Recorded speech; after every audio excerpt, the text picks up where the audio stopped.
Welcome to Buckets, your daily NBA betting podcast, live from the Tommy John Home Studios. When you're truly comfortable, you do everything better, and that includes betting.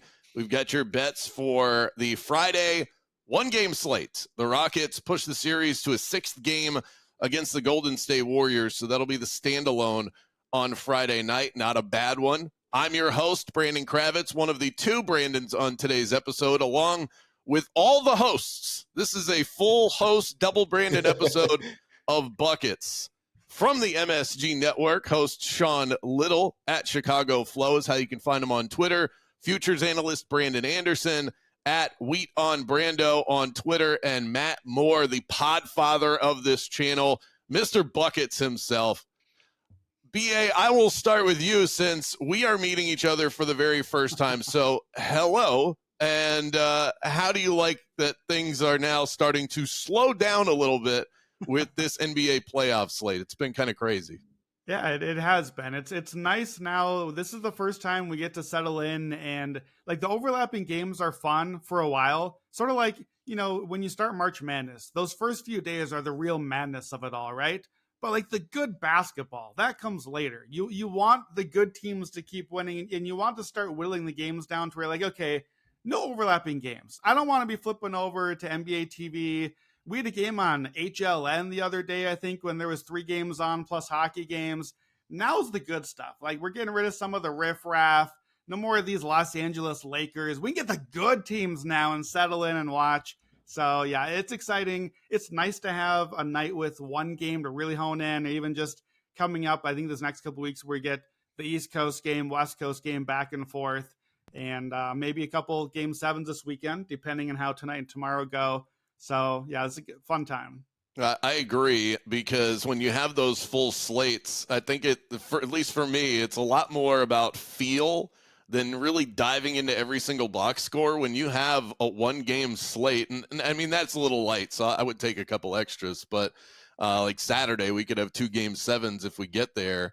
Being able to really dive into the matchups, couple of games into these series, and seeing how things have ebbed and flowed, and I think you're able to take a bit of a deeper look. Now, we're going to spend most of our time, of course, on exactly that game. We've all got picks. I have a feeling we're going to have some disagreements in there as well. The Lakers, though, are done for the year. 103-96. They have been eliminated by the Minnesota Timberwolves. We all should have seen this one coming. Who the hell was going to stop Rudy Gobert on the LA Lakers? The books cleaned up on Lakers money as they get bounced. LeBron is now 2-12 in his last 3 playoff series, but Shams reports that he's expected to return to play another season. Perhaps we shouldn't be all that surprised. Sean, you wanna take this one? I think you're chomping at the bit over here. Yeah, 2-12 or 2-14 straight up in games. LeBron James, they got swept a couple years ago, then swept, and then lost in 5. The Lakers and LeBron, I give them the benefit of the doubt. I picked them to beat the Minnesota Timberwolves. Guys, we do this every time somebody trades a good player. We instantly put them in the conference finals, and then we come on Buckets after they lose, and we're like, how did we back a team that hasn't played together? The roster is flawed. We did it with the Suns. It continues to happen. Yeah, it was a bad look the way they went out. No fight, looked lethargic the whole way. It was actually pathetic. And for how poorly Anthony Edwards and Minnesota played collectively in that game, how poorly they shot it from deep.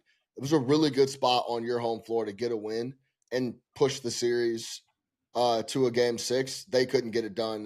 There's a lot of different questions going on around the Lakers, but I do give them the benefit of the doubt that it was year 1. They have a lot of rosters to fill out, and I'm sick and fucking tired of talking about Luka Doncic and conditioning this time of the year annually. Every single year we come on, and the only person that doesn't know he's not in good enough shape is Luka Doncic. This is all we talk about at the end of every elimination game he's a part of, is that Luka ran out of gas. Forget about everyone's like, we know he could play better defense than this. Brothers and sisters, he can't. He's exhausted. He is dead tired So that's the defensive effort that you're going to get from him because he doesn't have enough juice to go both ways. He has to get in tip-top shape. That's the number one issue with Luka, and it has been since the bubble. He needs to get in tip-top shape. JJ Redick said championship shape. If he does that, sincerely, him and the roster they put around him will be very dangerous. But for his style of play, you have to be in shape, tip-top, the way he plays ball, and he hasn't been that. Ladies and gentlemen, Nico Harrison on the podcast today. All right. How about that? I want to know what do you have to say about Brandon, this? So BA nailed this one. He took the Wolves. I took Lakers. He clocked me this series. Just absolutely worked me. But I am curious because, like, you've been a Luka guy pretty consistently, Brandon. You're a big Luka believer. What do you think about everything that Brandon said, and then, or that Sean said? And then I have another question for you as a follow-up. Well, I'll wait for that one. What's your reaction to all that stuff? Yeah, I mean, it's hard to argue with the conditioning thing. Like, that's a thing. We've all seen it. We've all talked about it for a long time. You know, here we sit in our safe recording studios, so we can only say so much about conditioning. Let's be real. But we're NBA analysts. Like, we're reporting on what we're seeing. We're betting on what we're seeing. And it matters that he's run out of gas at the end of these games. And I think it matters a little more this time because before the excuse was built in, well, look at the teammates around him. He's got no help out there. He's got LeBron now. Like, the whole thing was supposed to be, you got both of the guys. LeBron will be a little fresher now because Luka can handle some of the things, and Luka can be a little fresher and do a little bit less with usage because he's got LeBron now. Look, I don't want to admit it publicly. LeBron was really good in the series. LeBron was fantastic. LeBron was especially good defensively. He had a ton of steals, a ton of blocks. He did not do great in the fourth quarter in games. He didn't score a lot of points in those games. He did defend well. He also ran out of gas. Again, he's 40. He's running out of gas. The team is not that great around them. Austin Reeves was terrible this series, did not show up at all. The reported most improved player, third star, he's going to make an all-star team someday. Didn't see that on any, like, for even a quarter. I don't think we saw that in this series. And I never liked the roster beyond that. That was part of the cap coming in. So the Timberwolves roster showed up. I can't take credit for Rudy Gobert put up 50 points and rebounds in Game 5. Didn't have that one on my bingo card. I bet the under on points and rebounds. I can't take credit for Julius Randle.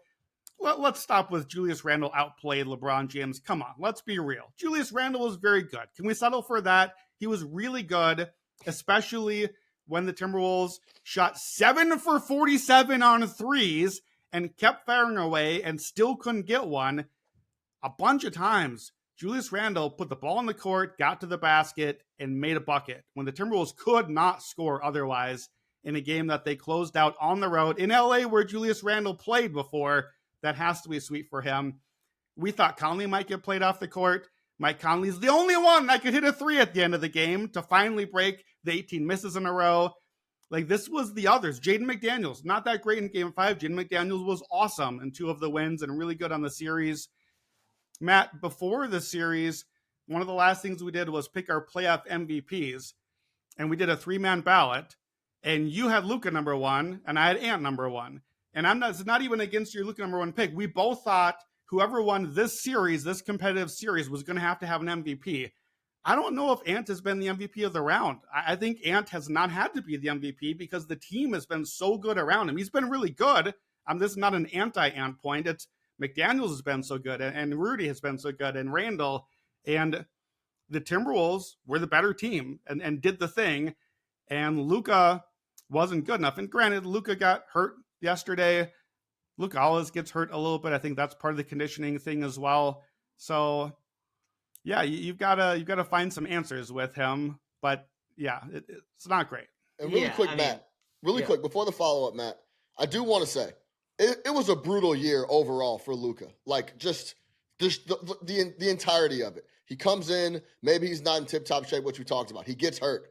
He then is out for multiple games, longest stretch of his career. Then he gets traded. Then he has to acclimate himself to the Lakers. Then they have a little bit of success, and then now the expectation is they're going to make a run to the conference finals. The big telling thing is, what is he and the Lakers going to do this offseason? This is a massive offseason for Luka Doncic overall and I guess how the next 3, 4, 5 years are going to go. I think a lot of questions are answered with how Luka deals with this offseason. I agree, which leads me into my follow-up, but I do have to make this point because I think it's really funny. LeBron James, when guarded by Julius Randle, shot 10 of 25, 40%, and 3 of 13 from 3. Julius Randle, when guarded by LeBron James, 8 of 16 from the field for 50% and 4 of 6 from 3. Put some respect on Julius the T-Rex Randle's name. I call him T-Rex because he's got little short arms like this. So, like, I just think it's phenomenal that he was able to have this series. My question for the panel, I looked this up using the odds tool I built. After the trade, the average Lakers price in the market to win the NBA title was plus 1,600, 16-1. This is the question. They will put up odds for next year's title during the finals. At the close of these NBA finals, will the odds for the Lakers be longer or shorter than plus 1,600 going into the summer? Sean? Of course they're shorter. Okay. Was that a trick question? By the time we get to the start of next season, yeah, of course they'll be. No, not the start of next open. season. That's my question here. Is when we get through these finals before free agency, going in blind, not knowing what they're going to do, is the number shorter or longer than 1,600? Shorter. I would say shorter. 14, 15 at the shortest, I believe. Okay, I couldn't agree more because you don't have to know what they're going to know what they're going to do. They're going to add a center of some sort. Miles Turner is an unrestricted free agent. They already tried to get Mark Williams once. They might try and do that again. And they're going to get better because they're the Lakers, and usually it doesn't take them much effort at all in order to do that. And it certainly doesn't take the betting public any sort of encouragement to bet the Lakers to win the championship, which is why the number was where it was in the first place. I'm still trying to figure out how so many people looked at that roster and thought, yeah, that's an NBA champion with these loaded teams that we have in the NBA. And JJ Redick as the head coach blows my mind. But no, I agree with Sean. Definitely a shorter number. I got fooled by March basketball on defense. I just got fooled by it. Brandon, I'm curious as to your answer. They closed average 20-1 in the market. Yeah, they were actually 21-1 on the night of the trade. I know because I came on the podcast and gave out the ticket and took it myself, and it's worthless now because they're out. So that's not a victory lap. It's gone. They lost. It's terrible. It did nothing for me. It just got me some nice CLV for a while and then did nothing again later. It's going to be shorter. Come on. What are we talking about here? It's the Lakers. Okay. They're going to be like top 5 or 6 in title odds. It's going to be Oklahoma City. It's going to be Boston. We'll see. Like, okay. Let's say it's Cleveland, Boston, and it's OKC, and let's say not Golden State, OKC, Minnesota. Presuming that we actually got Oklahoma City and Boston in the finals, I think the Lakers get priced about equal to Cleveland, Minnesota, Lakers, somewhere in all like those three are somewhere in that range of where we are basically expecting them to be. I don't think it's going to be Mark Williams after he's tweeting out emojis at them last night, like making fun of them after the loss. I'm not sure that's going to sit well with them, but maybe that's who they want. It's terrible. Like, I don't think we should be buying the ticket. We've got to get past like, I don't even mean this as LeBron slander, just a LeBron fact. He has made it past the first round one time in 5 years. That's just a fact. That's the roster around him. That's age. That's a lot of other factors, but that's just a fact. And that one time was against the Grizzlies when Ja Morant got hurt in Game 5. So even there, they got a little bit of help to get past that, and they got swept pretty terribly in the Western Conference Finals once they got there. Part of my cap going into the series was if we can try to ignore the gold and the purple and the Luka and LeBron on the jerseys, if we can try to ignore, and it's very hard for all of us, for me too, I promise, if we can try to ignore that, we know who the better team is. We got all the numbers, we got all the metrics, we got all the power ratings, we know who's better. It's really hard to ignore. I've done it too. Last year, I picked against the Timberwolves. I picked the Suns. They got swept. I fell into the trap of talent and Durant and Booker. and it didn't go that way. We've got to just stop saying, well, it's LeBron. They'll at least make a run here. LeBron was 13-0 in the first round in the East. LeBron was younger in the East, facing much different competition in the East. One time in 5 years out of the first round. Oh, he didn't have Luka those times. That's true. He had Luka this time. It's not excuses. It's not slander. It's just facts. We as bettors have to remember that and not just pencil LeBron into a few rounds anymore. I think it's really tough because you have these old guys. We don't know when the cliff is coming. In football, I'll just bet Brady every year and make money. And then eventually everybody does get old. It took us a while to get here, Matt, but I don't know. Between Luka's conditioning and LeBron's age, it feels like you have to factor this stuff in now. I agree, but I'll just tell you, after the finals, I'll take 3 title bets, and the Lakers are going to be one of them, because there's no way for the number to accurately predict. Like, they have to assume you can't. We've learned this from before. You can't they can't get ahead as bookmakers. They can't get ahead of free agency. They can't be like, well, they're expected to add X, Y, and Z in free agency, so we're going to bake that in. So the 5th highest odds on September 29th, when I built this thing, and we'll have it all year next year. The highest odds on September 29th, the 5th highest odds, were plus 1,000 for the Wolves. Okay, at 10-1, if that's the approximate price on the Lakers, I'll be in, because they are going to add a big. They are going to make roster additions. They are going to make those changes. They telegraphed this at the deadline. After they made the trade, they said there were reports the Lakers are not going to aggressively pursue moves to add to the roster. They tried to get the Mark Williams deal done and then backed out of it. By the way, that was really crappy by Rob Pelinka and messed with Mark Williams' future career earnings, and that's garbage. I do not like the way that was handled. It was garbage, and good for Mark Williams for tweeting about it. But they'll get a big. They will get him a rim roller. There's enough of those available in the league, especially with how much certain teams are going to be looking to liquidate some salary. I'm looking, the guy that's always been mentioned with them, and to the point where I mentioned this to a Lakers fan, he was like, you can't be doing this to me again by mentioning this. But look, the Pacers are facing a numbers crunch. They wanted to move guys at the deadline so that they could re-sign Miles Turner, and they didn't. So that's going to be a numbers crunch. If you're telling me that I can get the Lakers 10-1, if I think that there's a decent chance that they add another 3-and-D wing and Miles Turner, then I'm going to be, yeah, we're good. We're with Luka I can't expect Luka to continuously, because here's the thing. He's hurt. He's a cone on defense. He's lazy. I hate his ISO ball. I'm the biggest Luka critic around, and the man still was dropping 37. He's too good. So I will be on them as a buy low spot after the finals, and we'll see how the market develops and where it goes from there. I do not think that it is a buy low spot. I think that you are misreading the market, because specifically LeBron is old and Luka gets hurt in the regular season every year, always, every single year, and you are guaranteed to get a buy low spot in the season where the actual buy low will happen when they dip, when they look bad, before LeBron trades half the roster. That would be the time to buy in.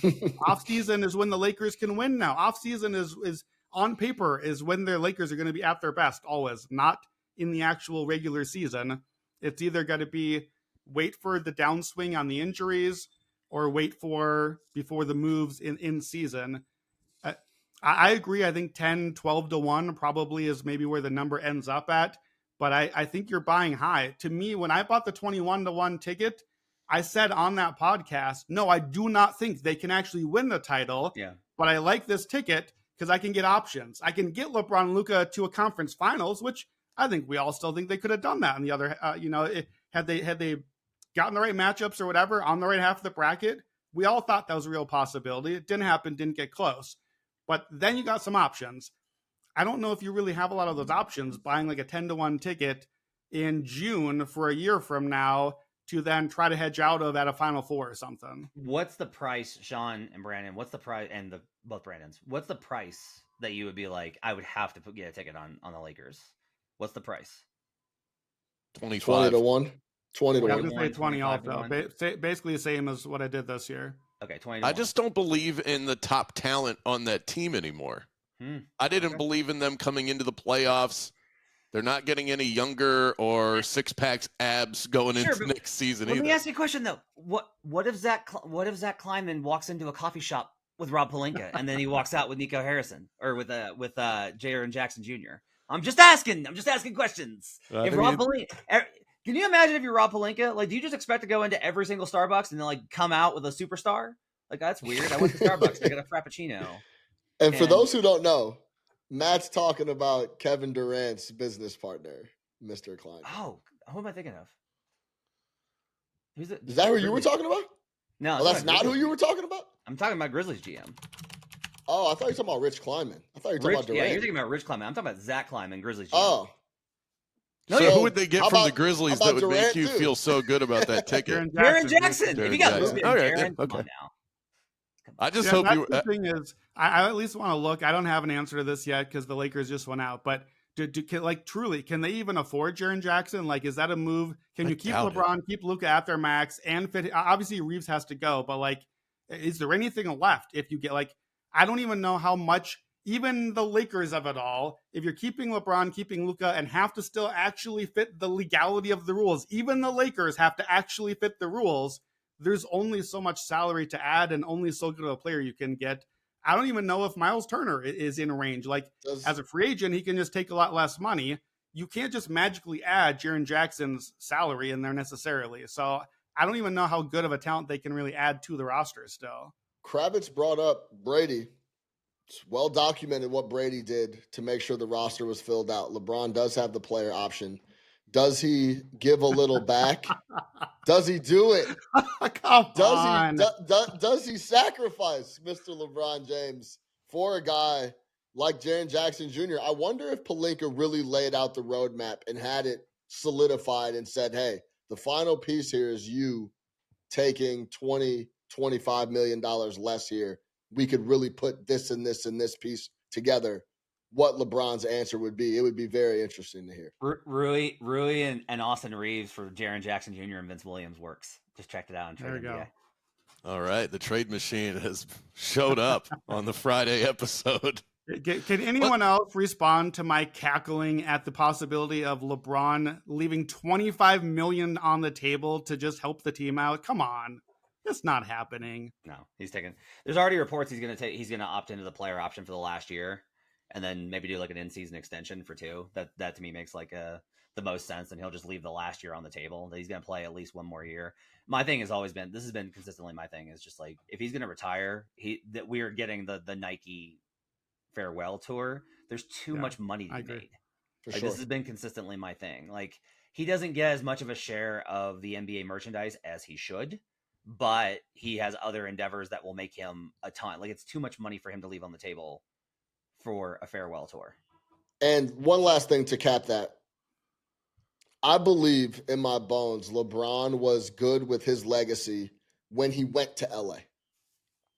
Like, before he won the bubble title with the Lakers, I believe if he never won another thing and could just go to LA and play ball, he was going to be okay with that. He ends up getting the title with the Lakers, and it's been a slug ever since.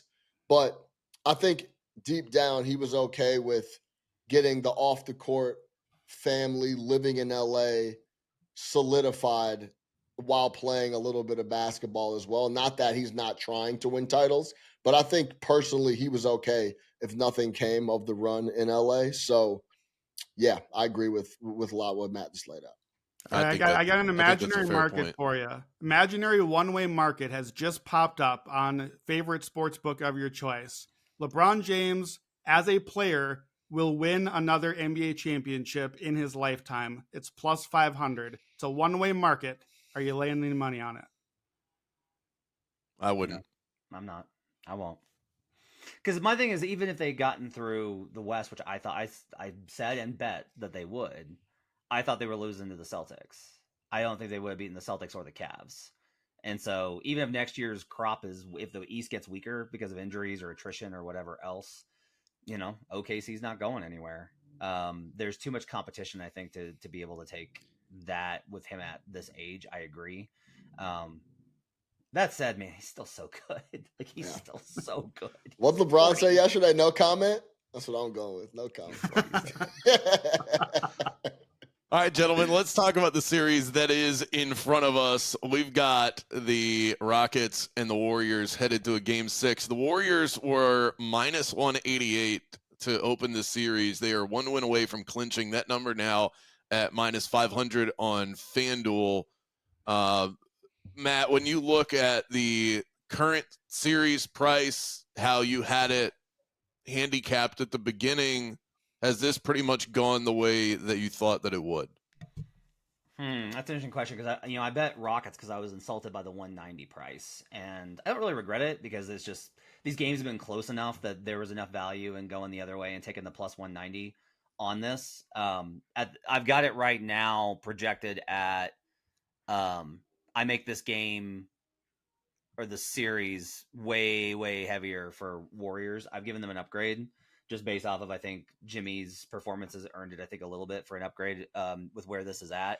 So I think there's still value. Like I love the Warriors in game 6. I think that really the crusher was game 4. That was the crusher, is that the Rockets were right in that game. The Rockets were right in position and they just could not finish the deal. The decision, Ime Udoka honestly killed that game for them. We're doing best bets, so I'm going to be on Warriors in this game for a number of reasons, including trends. I think that the Warriors were the better team. I think the Rockets were what we all thought or suspected they were, which is like, hey, you were a good team, but you're young and you don't have a closer. You don't have that guy that you can trust. Part of the gambit on a lot of my bet on the Rockets is more about I think the Warriors are overrated, and that's going to show up in the next round. I can guarantee you that with how I'm going to bet that series. I think the Warriors are vastly overrated still, and I think this going to a 6th game kind of proves it. The Warriors were as good as kind of the perception in the market believes that they are. This should have been 5. They should not have gone to 6, but it did. And it went to 6 only because the Warriors walked in and the Rockets punched them in the mouth, and the Warriors said, fine, kids, you can have this one. We'll get you back in the Bay. But there is that kind of differential there where they weren't so much better as to be able to close it out in 5. So all that said, it's Warriors or nothing from here on out. I don't care what happens. If game 6 goes Rockets, I'll be right back on Dubs on the road in game 7. Do not care. Warriors are winning the series. I feel confident in that. I've upgraded the Warriors a little bit. I had downgraded the Rockets, and I realized that I kind of came back on that. I was like, no, because I already have them pretty low. And I was like, that's an overreaction to their offense. They have proven they can at least function and be able to build leads. Because when you look at it, the Warriors haven't like dominated. These aren't wire-to-wire wins that the Warriors are having where they're just like all over them. If nothing else, like most of these, the Rockets have second-half leads, and then the Warriors go on one run, or Steph does Steph things, or those kind of things, which is what you would expect. But the margin between these two teams is close enough to where I do not think that you need to be upgrading the Warriors substantially for winning the series. They are kind of what we thought they were, but they are going to get out of the series, I'm sure. OG Brandon, if the Warriors are able to win this series and move on, they play the Timberwolves. Power rating wise, those teams are neck and neck with each other. The Warriors would have home court advantage in that situation. I believe. No, wait. No, Timberwolves. The Wolves would be the 6th and Would you have the 7. Timberwolves as slight favorites in that series? Yeah, Matt and I have debated this a little bit. That it's hard to guess. Like we debated on the podcast a few days ago what would be the price of this one. Matt was thinking somewhere around like minus 150, minus 130. I thought it might be even a higher number than that, a minus 160, 75. Now I think that the market has reacted some after how much the Timberwolves demolished the Lakers by, because going into those games, it's 3-1 both teams with the lead. But the Warriors were priced much shorter in any future situations, West futures, title futures, etc. That has shifted, I think, now. Looking at the books today, I think the prices on the Timberwolves are giving them more respect now. And my interpretation of what I see as future lines of the books right now would lead me to believe that the Warriors would be slight underdogs to the Timberwolves, which probably checks out with power ratings, certainly on the season. Checks out with the fact that the Timberwolves are the home team in the series. Like I think that would be fair, but I also think you would traditionally expect the Warriors to get a ton of money because it's the Warriors versus, the landlocked Timberwolves that nobody really pays attention to. So will this Lakers shine fade a little bit by the time the Warriors take care of business in game 6 or 7, assuming that they do? Then the Warriors maybe will look good again, and maybe that their price will go up accordingly. It's hard to say. I don't know where I'm at yet on the series. We said previously that we thought we'd be on Minnesota, but that was for me in part because I expected Golden State to be a sizable favorite. Not quite like they were against the Rockets, but that direction. If they're not that, then I have to reevaluate because it's, all the analysts do Wolves in 6, Warriors in 6. We got to bet it. We got to play the prices, and that's a totally different game and math situation. I personally, I feel a little worse about the Warriors after this series, or at least mid this series, as we're at right now, than before, in part because there's this really interesting dichotomy. The Warriors clearly believe they've got something. They are playing different since Jimmy Butler. You can tell they think we got a shot at something here. I don't know if they really think they can win a championship, but they believe they can really make a run. I think they're a little overconfident in how they feel about themselves because this has been a Rockets series. They came out in game 1 at home and made it look like Rockets ball, and it's been Rockets ball all the way through. Like all the things that the Rockets want it to be, all the stylings, all the physicality, Golden State cannot dictate that anymore. They do not have the ability to dictate a series and say, no, we're playing it our way anymore. That to me has been really telling against a team that, like, I think the Rockets, give them credit for where they're at, but I don't think that they are a great team. And so for the Warriors, like similar to what Matt said, that, well, the fact that it's going this long, well, it's going this long because the Warriors are having to beat the Rockets at their own game. They're no longer good enough to just do the Warriors thing and run away with it. And that will kind of play into where I'm at on game 6 as well. I think that the Warriors agree with Matt's cap. I think the Warriors think, yeah, we got this. It's done. We're fine. Draymond Green, I'm going to let you give the history lesson on this. Draymond Green after the game said, quote, they weren't playing a whoop that trick, but they may as well have been. Matt, give me the background on whoop that trick.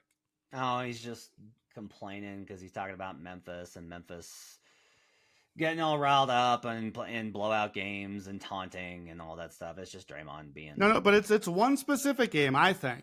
It's the year the Warriors won the title. They played the Grizzlies in the playoffs. Oh, yeah. They were the Grizzlies are the 2 seed. The Warriors are on the road. The Warriors win game 1 on the road. They lose game 2. They gave it away. They come home. They won big. Game 4, they barely won. They barely got over the line. They go up 3-1, exactly like this series. They go to Memphis for game 5.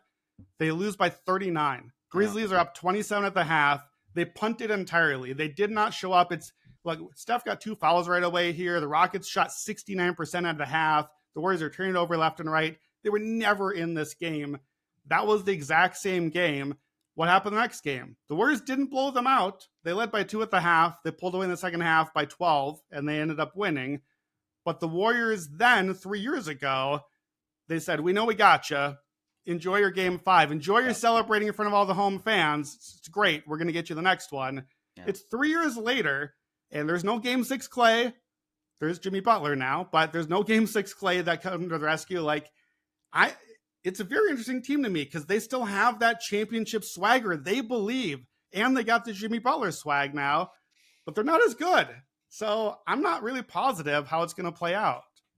Well, that leads us perfectly into some best bets. A reminder that everything that we talk about today can be found in the award-winning Action Network app, as well as quick slips for today's picks in the episode description. Gentlemen, let's get into it. Best bets for Game 6, Rockets-Warriors. Sean, we will start with you.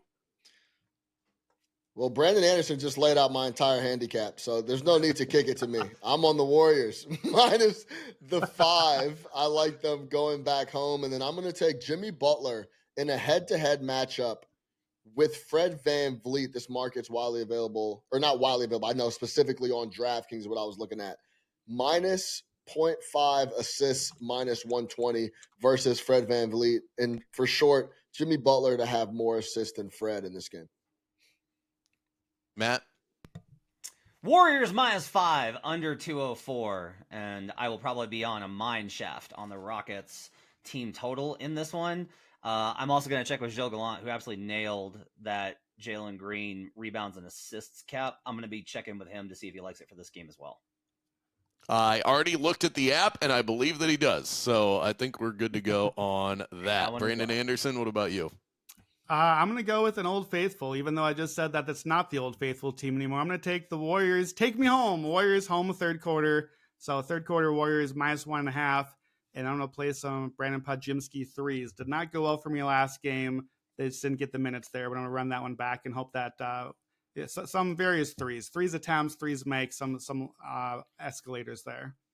Well, it wouldn't be any fun if we were all on the same side, so I'm going to be Captain Contrarian over here. I'll take the Rockets plus the 5. I'm going to take the Rockets on the money line. I'll do the old Matt Mitchell rule plus 180, and I'm also going to take the Rockets to win the series at plus 380 because if I like them to win the game, I'm going to like them in Game 7 too. Also have my eye on Steph Curry over 5.5 first quarter points, but I haven't placed that yet. We'll just roll with the Rockets side of things. You guys have already given your Warriors caps, so I'm just going to tell you why I think you're all wrong. My eyes are telling me that the Rockets are the better team here, and I'm starting to really subscribe to this weak link theory in the NBA that teams are only truly as good as their weakest link among the guys who get regular minutes. We saw this play out in the Warriors and the Timberwolves series. You just can't hide bad players anymore. The Warriors have way too many of them. Their bench is terrible. Quentin Post, Kevon Looney, throw in Pat Spencer. Some of these guys are just not NBA players. It feels like the Rockets have figured something out with their offense as well. This isn't just a one-game blip. 43% and 47% from three-point range in their last 2 games.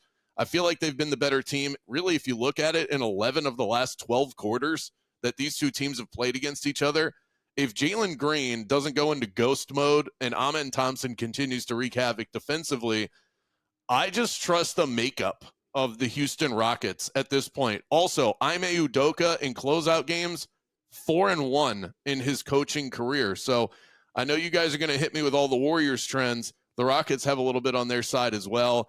I like them to get over the road hurdle and then take it back home to win a third straight game. Matt, tell me why I'm crazy. Well, one, you started off with if Jalen Green doesn't vanish, and it come on, man. We're starting off with some. That was like 4 bullet points into the cap. You said that, and I was just like, if. I will go ahead and give the trends here because they are pretty strong. Teams that are up 3-2, who are at home in game 6 or 7, right? So we've got this opportunity to close out here. They have been terrific in these spots. They've been absolutely terrific straight up. They've won the vast majority of the time. If you were coming off of a loss that was particularly bad, so lost by 15 or more, it's more than game 5. You have 3 wins. You're in a closeout game at home. Since 2003, 17-8 straight up, 68%. Only 13-12, 52% ATS, but there are stronger trends in that direction as well. Notably on the under, 14-11 in those games to the under as well. Brandon, I want to let you know on this one because I looked at this as well. You're up 3-2. It's game. You have 3 wins. It's 6 or 7. You're the home favorite, and you win. The average points scored for the opponent since 2020. We're removing back when defense was allowed. I'm not even getting to those games. Let's remove all of those games, and let's only do 2020, 21 all the way through. The average points scored in those games, Brandon, is 91.5. 91.5. Rockets team total mine shaft. We're going to go all the way down on this. They can't score. They cannot score. This is still a problem. They have the 2 big lineup has worked. It works. It's good. But they will do Hackett Adams at some point, and Ime's already shown he's going to break. He's not going to keep him in. He's going to take him off the floor. Podjemski is the big problem here, is that Podjemski's actually able to give them another scorer. Because honestly, when you look at these games, a lot of it is either Steph or Jimmy are not having a good game at the same time. Maybe they both do, and in which case the Warriors win anyway. But one of them really hasn't played well. And yet Podjemski steps in and gives them the offensive production that they need. They just have more guys. I think Amen Thompson's ready for this moment. I think that Alperen Sengun's ready for this moment. I think that Fred VanVleet is ready for this moment. I think Dylan Brooks will do what Dylan Brooks does. I think Jabari Smith Jr. is ready for this moment. Tari Eason, but you don't have Jalen Green's not going to give you anything. He's just not. He's not going to give you anything. And without Jalen Green, they cannot win this game. They cannot win this series. Warriors -5 to cover Matt Mitchell rule and the under. I just need a couple of big shots. I don't need 20 points. I just need to get us going, Jalen. Yeah, I gotta say, I am not convinced that the Rockets have found ways to score yet either. And this is gonna sound dumb because I feel like you could kind of do this with a lot of NBA teams. To me, the Rockets haven't really scored all series except when either Jalen or Freddie hit their threes. And maybe that sounds dumb. It's like, okay, well, it's the NBA. Of course you don't score if you hit your threes. Like we all watched Shane Goon in Game 4 just go time after time into the post. He wasn't really all that efficient. I think the Warriors are perfectly fine with Shane Goon just doing the Shane Goon thing, and I think they're going to win the game if that's all they can do. When Freddie hit a barrage of threes, the Rockets look good. The one game Jalen hit a barrage of threes, the Rockets offense looked good. If those shots aren't falling for them, and I don't know, maybe listeners may notice I've stopped fading Freddie VanVleet. He has made enough threes for me to stop fading him. It looks schematic. Like he's getting a lot of good, clean looks, and he's getting the shots up a little better than he was earlier. I don't know if it's a confidence thing. He never lacked in confidence. He's making them. So maybe the threes will keep falling. Maybe that is the thing that they found. I'm not convinced that they found it yet. I am convinced that they found enough to hang early. So the cap for my Warriors third quarter, Rockets in the first quarter of this series are plus 27 net rating. First half, they're plus 15. So they are hanging early. And I think that fitting with the whole Draymond, whoop that trick, overconfidence thing, I wouldn't be at all surprised to see the Warriors come out and just be like, all right, we're home now. We got this thing. Like, no, you don't got this thing. The Rockets are going to try. The Rockets are going to show up and do the thing. And Amon Thompson, who had 8 stocks last game, is going to put pressure on you. And like, they're going to make you earn it, just like the Grizzlies did in that previous example. So I think that they can hang early. Warriors are plus 14 net rating the second half for the series. And then the third quarter thing has always been a Warriors trend at home. And the third quarter thing in general, in game 7s or game 6 late, like we know the thing, the road team hangs for a while, the adrenaline, the energy, but then the better team at home makes the run, and it usually comes in the third quarter. For the season, the Warriors are plus 8.7 net rating in the third quarter with Jimmy Butler, plus 11.9 since he came over in the trade. That's up from 5.6. And then home playoff third quarter, so far they're plus 20 net rating. So I like the third quarter spot. That's traditionally been the spot where they really find things and find answers. So it's minus 1.5. I will play some escalators here. It's about 2-1 odds to get this third quarter win by 6 or more. It's plus 433 to get a double-digit win. So I'll probably play it on the way up. But to me, I do think the Warriors find some answers. I'm not taking the -5 in part because I think you could at least wait and get a better line live, because I do think the Rockets punch them again in the mouth, and the Warriors are going to have to respond and not just come out right away. Yeah, the Rockets have been the better first quarter team in this game. Can you give me the Podziemski cap as well? Yeah, so Podziemski, I'm taking some liberties here. I'm going to throw out 2 Podziemski games this series. I'm going to throw out the one where he was sick because he was sick and didn't play well at all, didn't play a lot of minutes. I'm throwing out game 5 for all Warriors as far as props go because they just didn't play the usual minutes. In the other 3 games, he's played 33, 35, and 40 minutes. When he plays 35 plus minutes this year, which is about what he's doing, like he clearly is safely in the rotation. Notice I will not be playing any Buddy Hield angles today. I do not anymore feel he's safely in the rotation. Pods as, and by the way, like I'm going to come on our first time with 2 Brandons and not give out a Brandon prop. Come on. He spells his name wrong, but at least we're supporting Team Brandon here. I can With get 35 that. minutes or more, he averages this season 3.25 made threes on 7.2 attempts. When he gets up 7 attempts this season, he's made at least 3 3-pointers, 14 out of 18 games. So what's that? About a 78% hit rate, I think. He's made at least 4 in just over half of those. When it's 6 attempts, he's made at least 2 in 23 of 26 games. So I think the minutes are there, and if the minutes are there, the volume is there in part because the Rockets have been hiding Şengün on somebody on defense. That's what they're doing with him on defense. I think that's why Moses Moody kind of fell out of the rotation early. I don't think he was doing enough there. Now Şengün has been defending as Podziemski's main defender, and Pods is a little more dynamic. Pods is cutting, Pods is taking some shots, and he's going to look for things a little more. And I think that that's a spot with Şengün on him that they're going to have to go to. So I think the minutes are there. I think the attempts are there. Over 1.5 threes if you can get it. That's what it was last game, even at like minus 150, minus 160. I don't mind it. If you need it, over 2.5 threes is plus 145 right now, the best I can see. I like that as well. And then I will be playing 4 threes or more in the escalator is plus 450. At 365, if you just want the attempts in case he misses them, over 5.5 attempts at minus 120. Again, the whole point is volume. So then that's just volume without having to worry about the makes. So keep an eye on the app. You can kind of see how the units go out there. But I will be looking for pods to show up and take some shots. Sean, as far as that head-to-head bet that you have in the assist department, what made you look in this direction? It's a very unique way to play this with Jimmy with more assists than Fred VanVleet at minus 0.5. Yeah, minus 0.5, minus 120. A tie is no good. A tie is a loss. So he does need to clear. No pushes. He does need to clear Fred VanVleet here. So keep that in mind. BA layout, just what I was going to say. Fred VanVleet, offensively, he had 8 threes the other night, has been getting his looks and has never lacked confidence. And I think that is their avenue to competing. And I believe that's what Ime believes. Fred and the rest of the gang believes that as well. I trust Fred to offensively be able to get his looks. It's not going to be distributing and getting guys going. I think their path to victory offensively is going to be Fred getting up shots.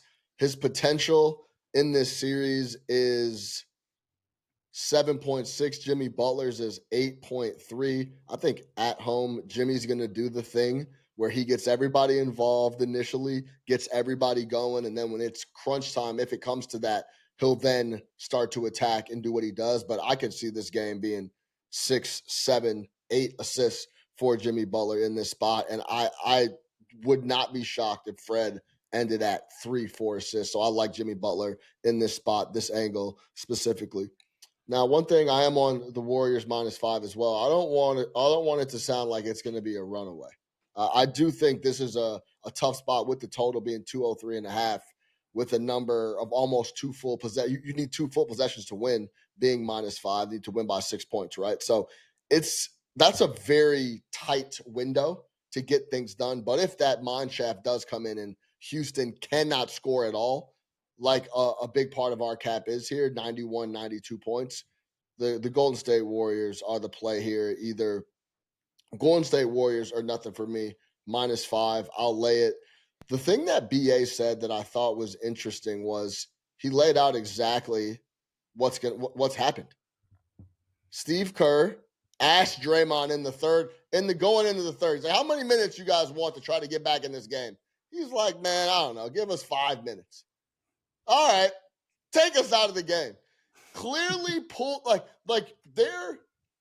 that's about, to be honest, that's about as arrogant and as confident as it gets. All right, just punt this.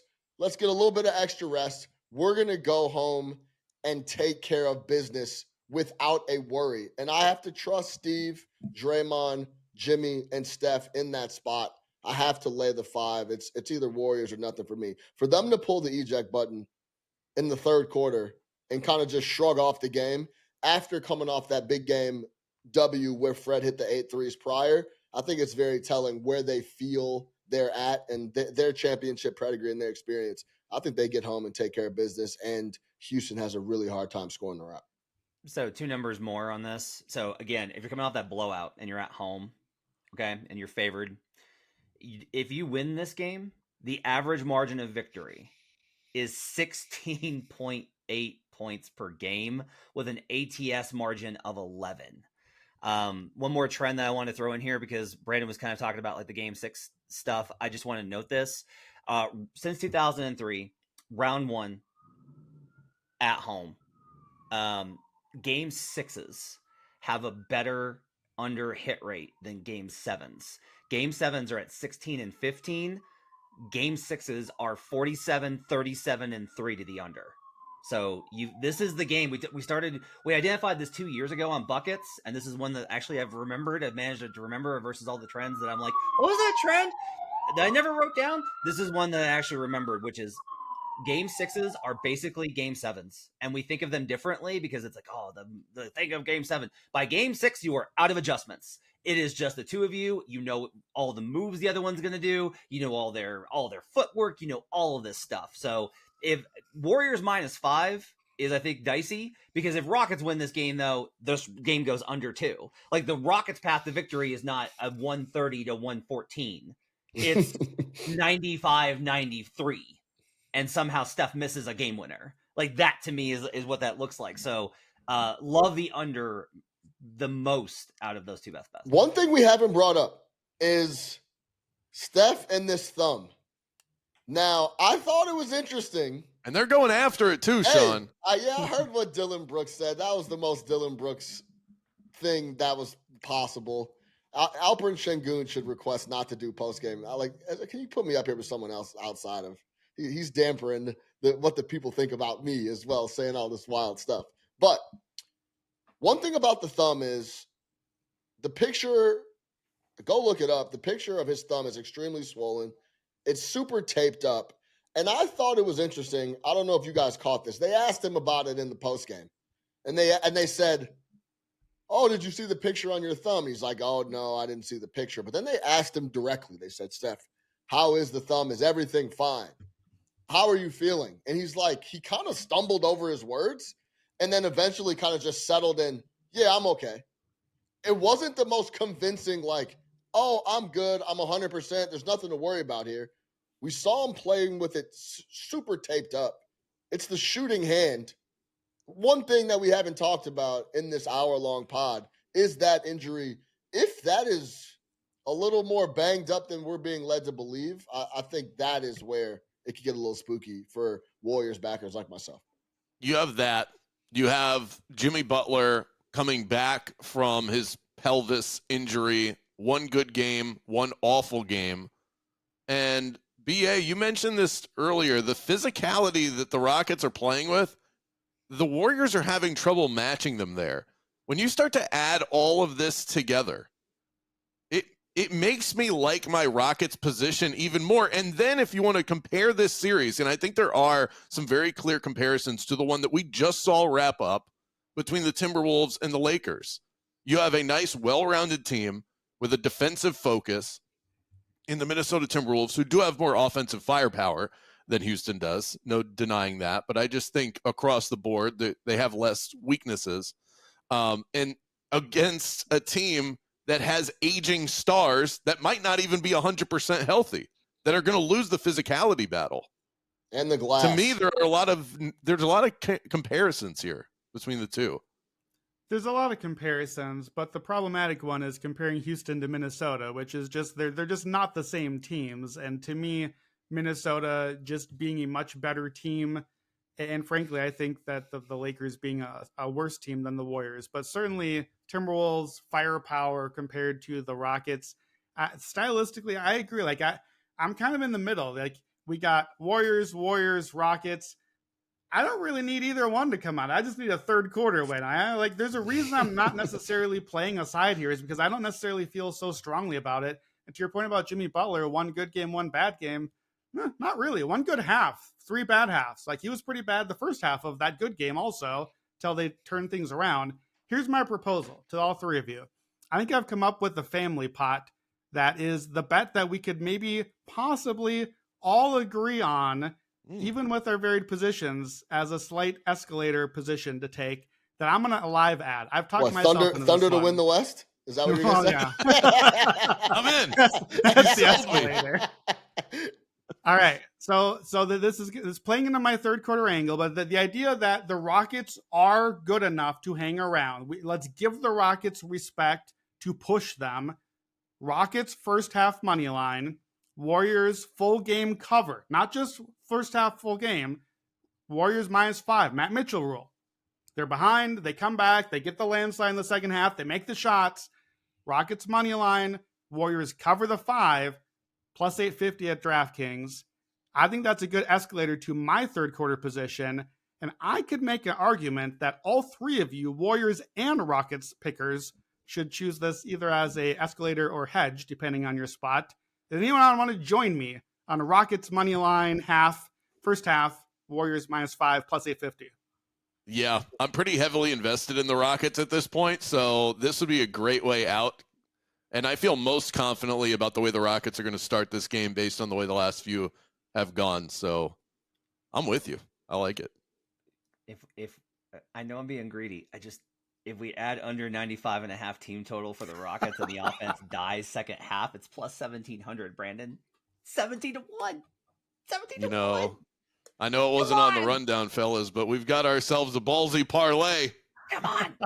Come on, Brandon. You know you want to bet on this Houston team not to score 96 points. No, I mean, I don't hate it. I will play both. I will play mine and play yours as an escalated escalator. He's doing this so that he can show that his is better than mine. That's the only reason.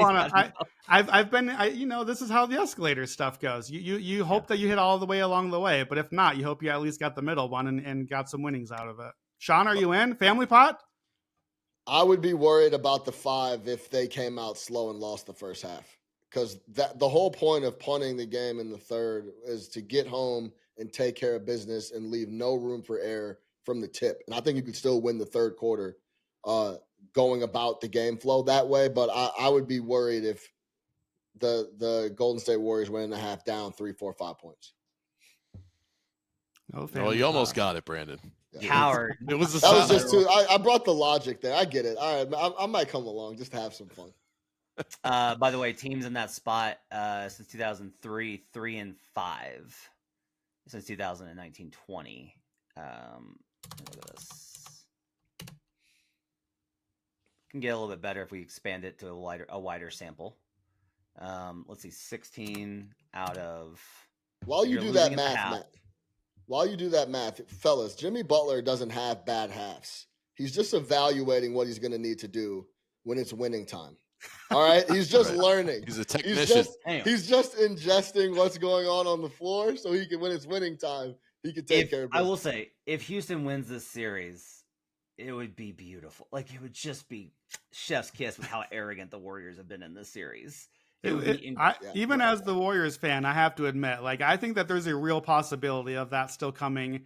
And it does give the Warriors a second notable 3-1 loss if that comes around too. And that becomes part of the Steph Draymond legacy if that does happen, to kind of bookend the career. Couple trends, Game 6 match, these are from Bet Labs. Game 6, teams up 3-2 coming off a loss. These are going to back the Warriors also. Up 3-2 off a loss. 34-15 ATS, 69% cover rate. Game 6 up 3-2 after failing to cover the last 2 games, 25-8 ATS, 76% hit rate. So the trends all like the Warriors. The talent, I think, likes the Warriors. The Rockets are going to make them earn it, though. I like our creative way to give them some chance and then let the Warriors do their thing at the end. To recap, Sean likes Jimmy Butler over Fred VanVleet head-to-head assists minus 0.5. So just to win the assist battle over the course of the game. Also Warriors minus 5. All these other guys are on Warriors minus 5. That's a quick recap for you. Brandon Anderson. Actually, Brandon Anderson is not. He's on the Warriors third quarter. What's the number on that, BA? Minus 1.5. Minus 1.5. Also, Brandon Pajemski over 1.5 made threes. Yep. Yes. Yep. And over 1.5 made threes and some escalators on 3 and 4 and some attempts as well. Watch the app. Matt, have you added any other positions to the card for Game 6? I will be on the escalator all the way down 95 and 92 for Rockets under team totals. And I'm on the other side. I like the Rockets plus 5, Rockets money line plus 180, and Rockets to win the series at plus 380. If you want to tail the bets that we've discussed in this episode, you can find the quick slip link in the podcast or YouTube video description, or just head to actionnetwork.com/bet now. Shout out to our producer, David Payne. That's a wrap for the Friday episode. Somebody's getting wins. Thanks for tuning in. Let's get buckets.